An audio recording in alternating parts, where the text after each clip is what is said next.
Donc toujours dans cette un peu utopie de ville du futur qui, euh, qui mettrait à disposition de toutes les populations et pas simplement des populations urbaines les services, on ne pourra pas de toute façon... Enfin, si tu veux, ça n'a pas de sens de d'essayer par exemple d'implanter des centres médicaux au beau milieu de nulle part, tu vois, juste parce qu'on a de l'argent pour le faire, ça n'a pas de sens. Ce qu'il faut, c'est faire revenir les gens à ces endroits, si tu veux. Alors, c'est peut-être une bonne manière de les faire revenir, justement.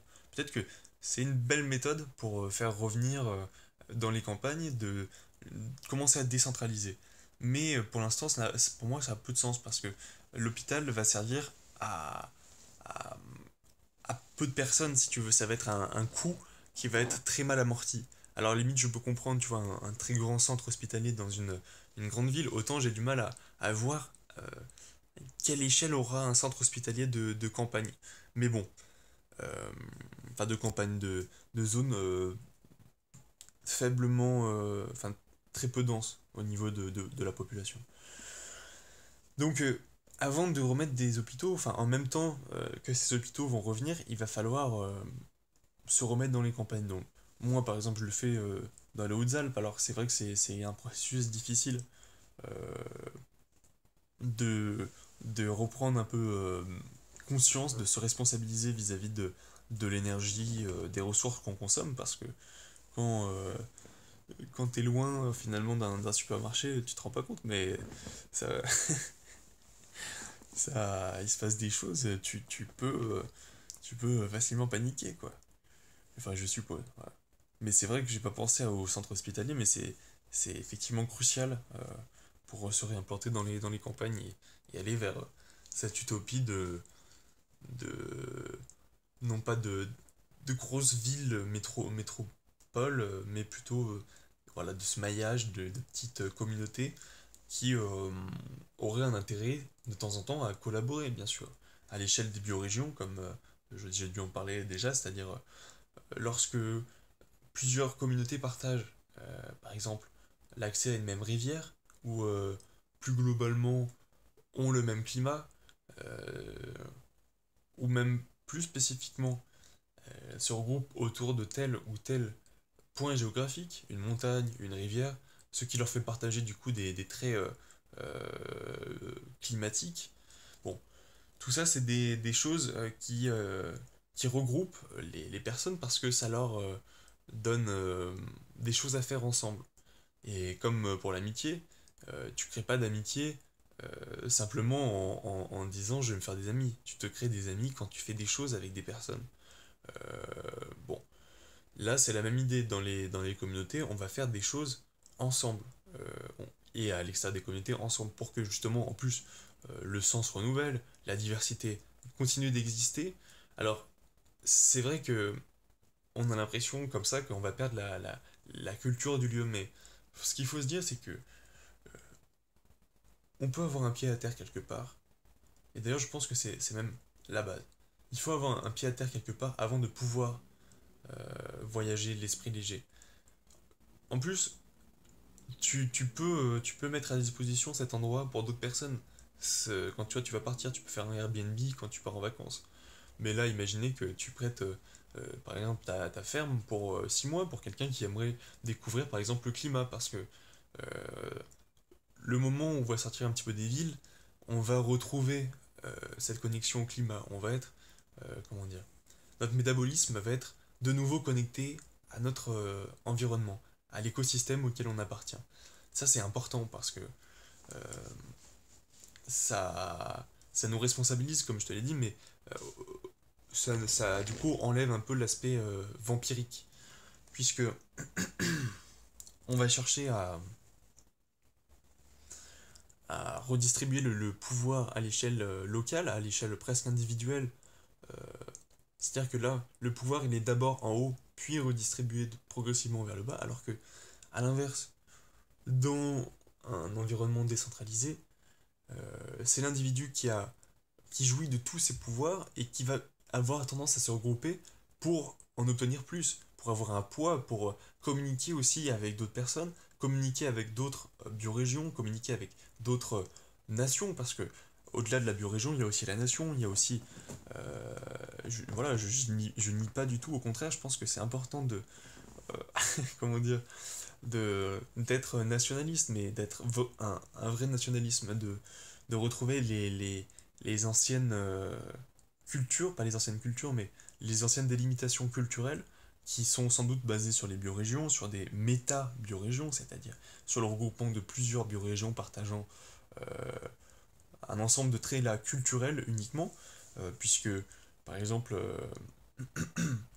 la France, à l'époque gauloise, c'est un peuple, enfin bon, avant l'époque gauloise, c'est un peuple celte qui s'installe, qui prend les spécificités culturelles locales, donc c'est créer un peuple vraiment distinct de ses voisins germains, et surtout de ses voisins romains, qui par la suite vont l'envahir, et vont créer une nouvelle culture, tu vois, qui...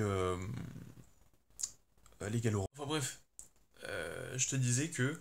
je te voulais te mettre en évidence que le peuple gallo-romain était quand même euh, individué, si tu veux, par rapport à l'ensemble de l'Empire romain. Comme toutes les régions, entre guillemets, à une époque colonisée par les Romains, qui gardèrent une partie de leurs traits culturels initiaux et prirent une autre partie des aspects culturels, non pas, comme on pourrait simplement le croire, d'une autre nation, mais euh, d'une communauté de nations regroupées, parce que la nation qui colonise est une nation qui est également colonisée. Quand toi tu découvres quelque chose, c'est quand tu prends possession d'un lieu, quand tu prends possession d'une chose, c'est cette chose, c'est ce lieu qui prend possession de toi. Voilà. Euh, bon, je pense que je vais conclure un petit peu là sur cette idée de communauté à différentes échelles, à la place de simplement des grandes villes.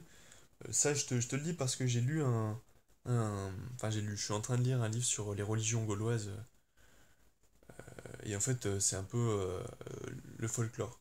Mais même au niveau de l'organisation, hein, je sais pas, c'est folklorique au niveau de la connaissance en elle-même, mais également au niveau de l'organisation de la religion gauloise. Et je trouve que c'est intéressant. Alors je m'y intéresse parce que justement dans cette idée de retour à la biorégion, non pas que je me considère comme un descendant de Gaulois, parce que euh, entre le Gaulois et maintenant, il s'est passé presque 2000 ans. Donc si tu veux, quel trait aujourd'hui garde-t-on de cette époque? Si on en garde. Euh, non, c'est plus pour essayer de m'inspirer pour créer la culture de demain. Euh, donc s'inspirer de la nature, de la retrouver là où elle est, en attendant que les villes redeviennent, euh, enfin s'explosent. En fait, si tu veux, je suis en train de moi-même d'alourdir un point dans la nature pour attirer des personnes, attirer des connaissances, attirer du matériel. Parce que je pense que c'est ça la transition. C'est d'arrêter de dépendre des villes. Les villes, c'est des aberrations en permanence. C'est une déresponsabilisation, tu vois, de tous les jours. Là, je vois, non mais, j'hallucine de voir que dans les parcs, on coupe l'herbe pour 5 centimètres, que on fait une pollution euh, à la fois de l'air et parce que ça, tu sais, on prend des grosses tondeuses et au niveau sonore, c'est l'enfer quoi. Et tout ça tous les mois, je suppose, parce que c'est la même chose en bas de chez moi. Et pourquoi? Tout ça pour donner de l'argent à des gens, mais si tu veux, moi je les paye pour qu'ils fassent pas ça et enfin bref, voilà. Il faut que, ouais, il faut qu'on se reconnecte à la nature, qu'on arrive à trouver l'équilibre parce que la nature en elle-même c'est dur, hein. Ça pardonne pas, c'est brut, voilà. C'est pas du tout socialiste, hein, c'est marche ou crève quoi. Mais bon, entre les deux, il faut trouver un compromis. Et bon, c'est difficile de se motiver, en fait, de trouver des gens pour vivre le rêve avec. Aussi, c'est parce que j'ai ma vision du truc. Donc, c'est difficile de... comment dire? De la faire fusionner. Donc voilà, j'essaie de m'alourdir, d'avoir des connaissances de plus en plus génériques pour être de plus en plus ouvert et de plus en plus souple aussi. Voilà. Bon, sur ce, bah si, je vais juste faire un petit trait parce que ça me fait penser, je m'alourdis, mais en même temps, est-ce que c'est la solution? Parce que tu vois, je te dis, pour les villes, c'est l'alourdissement. Je te dis, il faut le décentraliser. Et là, je te dis, moi, je suis en train de m'alourdir, mais en fait, peut-être que je devrais pas. Comment se décentraliser? Bah voilà, tu vois, ça va être un sujet de réflexion. Et je vais te quitter là-dessus. Comment se décentraliser? Je vais y réfléchir et si tu veux proposer quelque chose dans les commentaires, bah, je t'en prie. Salut.